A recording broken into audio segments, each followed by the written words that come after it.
Thank you for coming. और सबसे पहले बाजार पे नजर डालते हैं, रिकॉर्ड पे रिकॉर्ड। तो शुरुआत लोकेश जी से पूछता हूँ। Lokesh sir, it's the time to disco. Continue हो रही पार्टी? सर, इस पार्टी को कंटिन्यू हो रही है कि नहीं हो रही है, वो उसके दिखाने के लिए मैं एक चार्ट दिखाना चाहूंगा, अगर आप परमिट करो तो। जी हाँ हाँ, श्योर श्योर।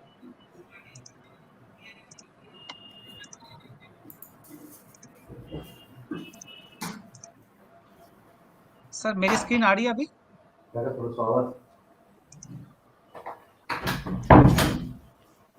जी अभी कनेक्ट हो। हाँ जी, दिख रही सर। सर, अगर आप देखोगे ना, मैंने यहाँ पर कुछ पॉइंटेज लिखे हैं, जहाँ पर 8.73, 0.25, 7.49, 5.69 और 5.99 दिख रहा है आपको, करेक्ट?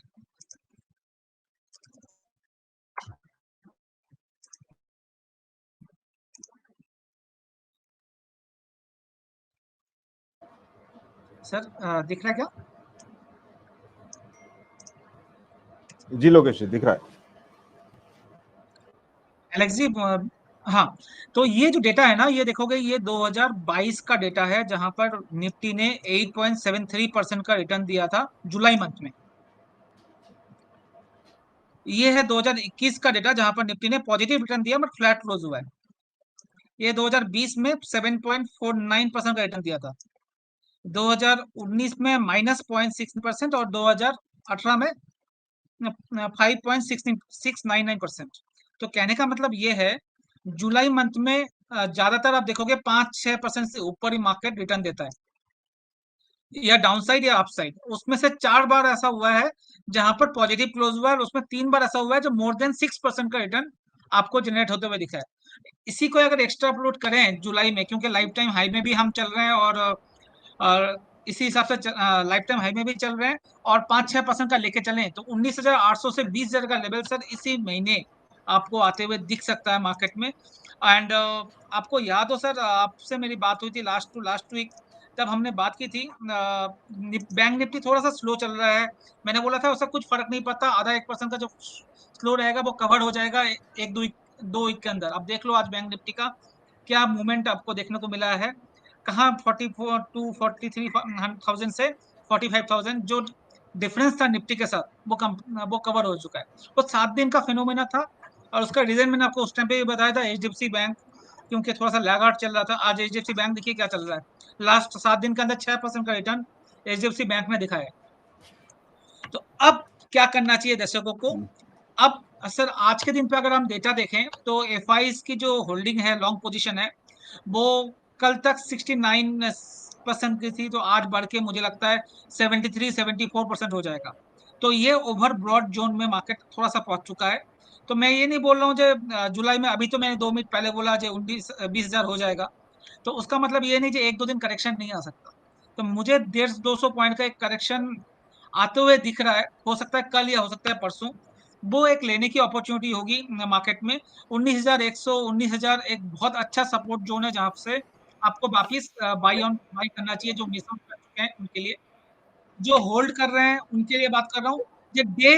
जो प्रीवियस डे का जो लो है, उसमें स्टॉप लॉस लगा लीजिए। लास्ट 5 दिन से हायर लोज बन रहे हैं, तो आप ज्यादा टेक्निकल यूज नहीं करना, कुछ भी यूज नहीं करना। सर, एक दिन पहले का जो लो है उसका, उससे नीचे 10 पॉइंट लगा के स्टॉप लॉस लगा लीजिए। लास्ट 4 दिन से ये ट्रेड चल रहा है, और आपको कोई पांचवा दिन है सर, कोई स्टॉप लॉस आपका हिट नहीं हुआ और आपका अच्छा पैसा बन रहा है। तो वही स्ट्रेटेजी आप फॉलो करें, तो बैंक निफ्टी में भी दोनों जगह पैसा बन रहा है। और मैं ये बोल रहा हूँ, करेक्शन आ सकता है, आएगा नहीं आएगा कोई किसी को नहीं पता, क्योंकि मोमेंटम बहुत ऊपर है। अब ये 73 में जाके एफआईएस का रुक जाएगा, या 80-82% तक होल्डिंग बढ़ जाएगी, बोलना मुश्किल है। बट थोड़ा सा कॉशन अभी रहे 2-3 दिन के लिए। जी, तो थोड़ा 2-3 दिन के लिए कॉशियस व्यू, लेकिन तेजी जारी है, ये कह रहे हैं लोकेश जी। और मौका दोबारा से कहाँ आएगा, वो एक रिट्रेसमेंट। लेकिन आज वही जो मर्जर की खबरें एचडीएफसी ट्विंस की, और उसके चलते एचडीएफसी बैंक में 3% की तेजी, और साथ ही साथ बाजार को बहुत तेजी के साथ में आगे ले जाता हुआ। अनिल सर, आपका व्यू क्या है इस समय निफ्टी और बैंक निफ्टी पे, एक बार राय लेना चाह रहा हूँ।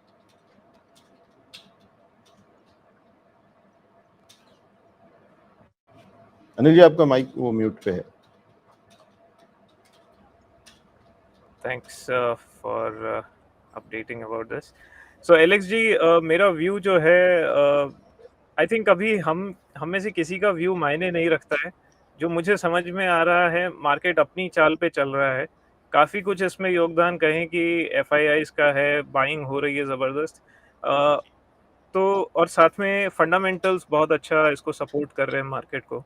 अभी मार्केट इतना बढ़ चुका है, दोनों की इंडिसेस काफ़ी बढ़ चुकी हैं, लेकिन फिर भी मैं कहूँगा 2021 में जहाँ पे हम थे, जिस वैल्यूएशन जोन में, उससे कहीं ज़्यादा अट्रैक्टिव वैल्यूएशन जोन में हम अभी हैं एट प्रेजेंट। तो यहाँ पे डेफिनेटली वैल्यूएशन को लेके डिस्कम्फर्ट या स्ट्रेस्ड वैल्यूएशंस हैं, ऐसा तो हम नहीं कह सकते हैं। मार्केट बहुत जल्दी बहुत ज़्यादा बढ़ चुका है, ऐसी फीलिंग ज़रूर आ रही है, लेकिन एट द सेम टाइम मैं ये भी कहूँगा कि मार्केट का कोई कुछ पता नहीं होता है। Market is always design to fool most of the people most of the times. So मुझे लगता है कि वही चीज़ यहाँ पे चरितार्थ होती नज़र आ रही है। तो मैं अपना कोई व्यू नहीं देना चाहूँगा यहाँ पे, लेकिन ये ज़रूर कहूँगा कि जो स्टॉक्स आइडेंटिफाई कर रहे हैं रिसर्च वगैरह के बाद में, ये उन स्टॉक्स में बने रहने का बिल्कुल सही टाइम है, और उनसे बाहर निकलने का टाइम तो बिल्कुल नहीं है। जस्ट बिकॉज मार्केट इतना बढ़ चुका है, इस वजह से हम मार्केट से एग्जिट हो जाएं, वो मुझे बिल्कुल सही अप्रोच नज़र नहीं आती है। जी, ठीक है। तो बिल्कुल मार्केट से बाहर निकलने का बिल्कुल भी फिलहाल तो कोई ऐसा कुछ समय नहीं, ज़रूरत नहीं दिख रही है, कह रहे हैं अनिल जी। लेकिन किन स्टॉक्स में रहना चाहिए, क्या स्ट्रैटेजी होनी चाहिए, ये एक बार समझ लेते हैं। और पंकज जी के पास जा रहा हूँ पुणे, क्योंकि उनके पास समय कम है। पंकज सर, जल्दी से ओवरऑल निफ्टी और बैंक निफ्टी पे व्यू, और अगर जल्दी से बता दीजिए कि बाजार के अंदर में इस समय करना क्या चाहिए या किस तरीके के लेवल्स देख रहे हैं। जी अलेक्स जी, जैसे कि हम लोगों की कल भी बात हो रही थी कि मैं पहले से मार्केट के अंदर बुलिश हूँ। मैंने कल काफ़ी सारे डेटाज भी आपको शेयर किए कि कौन से साल में या फिर कौन से समय पे पर्टिकुलरली मार्केट के अंदर में अपनी जो रीच है वो वाइड अप की है। सबसे बेसिक बात यह है कि 142 सेशन के बाद में, आफ्टर 142 सेशंस के बाद में, निफ्टी ने एक नया हाई को ब्रेक किया और उसके बाद में एक कॉन्जिक्यूटिव रैली हम लोगों को देखने मिली है। उसके अंदर एंटिसिपेशन का जो मोड था वो अभी तक बना हुआ है। पर टेक्निकली अगर बात करते हैं तो मैं लोकेश जी के साथ में थोड़ा मैं इत्तेफाक रखता हूँ कि मार्केट के अंदर थोड़ा सा एक ड्रॉप डाउन देखने मिल सकता है, लेकिन that would be definitely buying opportunity in the market. पहली बात, बैंक निफ्टी के अंदर एचडीएफसी तो अभी रैली शुरू हुई है, लेकिन जब तक नए और नीचे से ऐड नहीं होंगे तब तक बड़ा बूस्ट नहीं मिलता है। तो मेरे हिसाब से एक 50-100-200 पॉइंट तक की बैंक निफ्टी के अंदर ड्रॉप डाउन और 50-100 पॉइंट तक का निफ्टी के अंदर ड्रॉप डाउन हम लोगों को देखने मिल सकता है। मेरे हिसाब से आरएसआई को अगर हम लोग ध्यान रखते हैं तो डेफिनेटली एग्जॉस्टेड लग रहा है एट एनी टाइम फ्रेम। तो मेरे हिसाब से थोड़ा सा एक सेलिंग देखने मिलना चाहिए इंट्राडे में, जो कि रोलर कोस्टर होगा। ये एक जो गिरावट होगी वो बाइंग अपॉर्चुनिटी होगी। मैं कोई बहुत ज़्यादा फंडामेंटल व्यू रखता नहीं हूँ, बिकॉज आई ऑलवेज बिलीव कि मैं शॉर्ट टर्म में पैसा बनाऊँ, और मैं बेसिकली फ्यूचर्स और ऑप्शंस के ही ट्रेड्स में ज़्यादा आइडेंटिफाई करता हूँ। तो मुझे लगता है कि मार्केट को एंटिसिपेट किया जा सकता है, चेस किया जा सकता है, बट एक ड्रॉप डाउन के बाद में। यहाँ से भी अगर चेस करते तो कोई दिक्कत वाली बात नहीं है, बट टेक्निकली आरएसआई कहीं सपोर्ट नहीं कर रहा है और आरएसआई का जो मेजर फैक्टर रहेगा, सो मेरे को लगता है कि उसका रिस्पेक्ट करना चाहिए। एंड एलेक्स जी, एक चीज कि समय मैंने जब बोला कि दूसरे शोज भी थे, तो मैं सारे निपटा चुका हूँ, तो मैं आपको एक समय दे सकता हूँ आज, कोई दिक्कत नहीं। अच्छा, चलिए ठीक है, थैंक यू सो मच। तो समय है अभी थोड़ा सा, तो उस समय का हम पूरा सदुपयोग करेंगे। और लेकिन जो स्ट्रेटेजी, जो चीजें पंकज जी भी बता रहे हैं, वो आपको सामने स्क्रीन पे दिख रहा है कि अपने हाई से कहीं ना कहीं थोड़ा सा बाजार नीचे आता है, और जिसको कि क्या कहेंगे, एक माइनर से रिट्रेसमेंट है कि क्या है। लेकिन फिलहाल जो व्यू है, तो अब उसको बहुत आराम से वैसे समझते चलिए। सभी दर्शकों के लिए क्लैरिफाई कर रहा हूँ कि एक्सपर्ट जो बता रहे हैं उसको दो तरीके से बता रहे हैं। तो एक लॉन्ग टर्म व्यू है, जहां हम बात कर रहे थे कि दिवाली तक वो बड़े हाईज और बड़े नंबर्स वो पे हम पहुंचेंगे, वो उससे बहुत पहले सावन शुरू नहीं हो पाया है, और उससे पहले ही हम उन लेवल्स तक पहुंच रहे हैं। तो वो एक चीज है। और दूसरी चीज ये भी है कि शॉर्ट टर्म में कुछ चीजें जो बदलाव होंगे वो भी किस तरीके से ट्रेड करना है, उसमें कैसे काम करना है, ये सारी चीजें। चलते हैं नितिन सर के पास में। नितिन गामी जी हमारे पास जुड़ गए हमारे साथ में, और वो एक्सपर्ट हैं ग्रहों के जाल के और साथ ही साथ बाजार के भी। नितिन सर, सावन की शुरुआत और बाजार दिवाली मनाना शुरू कर चुका। लवजीत जी ऑलमोस्ट, बट यहाँ पर मैं कुछ बात रखूंगा। लास्ट शो में आपके पैनल में मैं भी था, और पैनल के सभी एनालिस्ट ने एक बात रखी थी कि निफ्टी जो है सो ड्यूरिंग द डे जो है वो पार नहीं कर पा रहा है अपने ऑल टाइम हाई को, और इसको पार करने के लिए उसको जो है सो गैप अप गैप डाउन के साथ में ऑल टाइम हाई को पार करेगा। और एग्जैक्टली आप देखिए वही हुआ। लास्ट थर्सडे को 19,000 के प्लस में ओपन हुआ, और वहां से निफ्टी ने जो रैली पकड़ी है वो रैली अभी तक बदस्तूर जारी है। अब मैं नंबर्स पे आता हूं। देखिए 19,391 19,391 एक ऐसा नंबर है जिसको पार करना मुझे लगता है अभी इस जगह पर मुश्किल होगा। क्यों? क्योंकि ये नंबर जो है एक पर्टिकुलर स्पाइरल का लास्ट नंबर है, और इसके बाद में एक नई स्पाइरल स्टार्ट होती है गैन नंबर में, अगर हम गैन थ्योरी पे जाते हैं तो। स्पाइरल को पार करना किसी भी नंबर्स के लिए, प्राइस के लिए बहुत आसान नहीं होता, एक प्रेशर चाहिए होता है। चूंकि निफ्टी वो सारे प्रेशर लेकर के नीचे से 19,300 प्लस अभी चल रहा है, तो मुझे इस जगह पर लगता है कि थोड़ी सी थकावट, जो कि और भी उससे पैनलिस्ट ने भी कहा है, निफ्टी में थोड़ी सी थकावट देखी जा सकती है। 19,391 का नंबर पार करना मुश्किल नहीं होगा। तो कहीं ना कहीं इस बात के माध्यम से मैं आपके दर्शकों को ये एक हिंट भी दे रहा हूं कि बहुत ज्यादा अभी एग्रेसिव ना रहे, क्योंकि 19,391 को पार करना मुझे मुश्किल दिख रहा है। और प्लस इसके अलावा प्लेनेटरी नंबर्स भी जो है वो 19,400 के ऊपर अभी फिलहाल नहीं दिखा रहे हैं। नीचे में सपोर्ट देखिए 19,114 पे बन रहा है। ये सपोर्ट गैन नंबर का भी सपोर्ट है और प्लेनेटरी लाइन का भी सपोर्ट है। 19,114 के नीचे अगर मार्केट चलता है या उसके नीचे क्लोज दिखता है, तो मुझे 838 तक का लेवल आ रहा है। मार्केट में गिरावट की बात कहीं नहीं कर रहा हूं, ये एक रिट्रेसमेंट होती है जो कि बहुत ऑब्वियस है और हेल्दी मार्केट्स के लिए बहुत जरूरी भी है। नो डाउट सावन से पहले सावन की शुरुआत हो चुकी है, और इनफैक्ट मुझे लगता है शायद हमारा जो टारगेट दिवाली या फिर दिसंबर तक का था, जिस हिसाब से निफ्टी के अंदर में बाइंग हो रही है, मार्केट में ओवरऑल जिस हिसाब से तेजी देखी जा रही है, सेंटीमेंट जिस हिसाब से बन रहे हैं, पॉजिटिव न्यूज आ रहे हैं। इनफैक्ट जस्ट शो स्टार्ट होने के पहले जीएसटी का डेटा कलेक्शंस या फिर और भी जो पॉजिटिव न्यूज आ रहे हैं, मुझे लगता है कि ये सब सारे फैक्टर जो है इस तरफ इशारा कर रहे हैं कि जो टारगेट हमारा दिवाली या दिसंबर तक का था, शायद उसके बहुत पहले ही अचीव हो जाएगा। लेकिन मार्केट में कहीं पे रिट्रेसमेंट को हम रूल आउट नहीं कर रहे।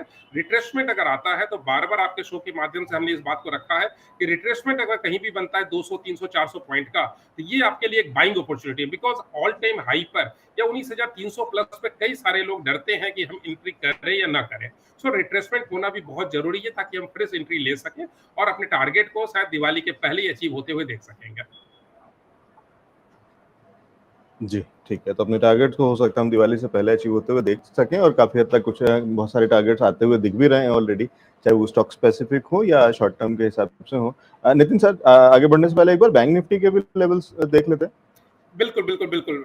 बैंक निफ्टी में देखिए 157 का लेवल जो है ये भी उसी जगह स्टैंड कर रहा है जहां निफ्टी स्टैंड कर रही है। स्पाइरल चेंज हो रहा है, और जैसा मैंने बताया स्पाइरल चेंज होने में जो प्रेशर लगता है वो प्रेशर इस जगह पर मुझे दिख नहीं रहा है कहीं पर भी। ना नंबर से दिख रहे हैं और ना प्लेनेट के प्रेशर से दिख रहे हैं। सो 45,157 के ऊपर देखिए अभी 300 के ऊपर चल रहा है, 45,195 चल रहा है। मुझे नहीं लगता है कि 157 के ऊपर क्लोजिंग मिलेगा आज होते होते।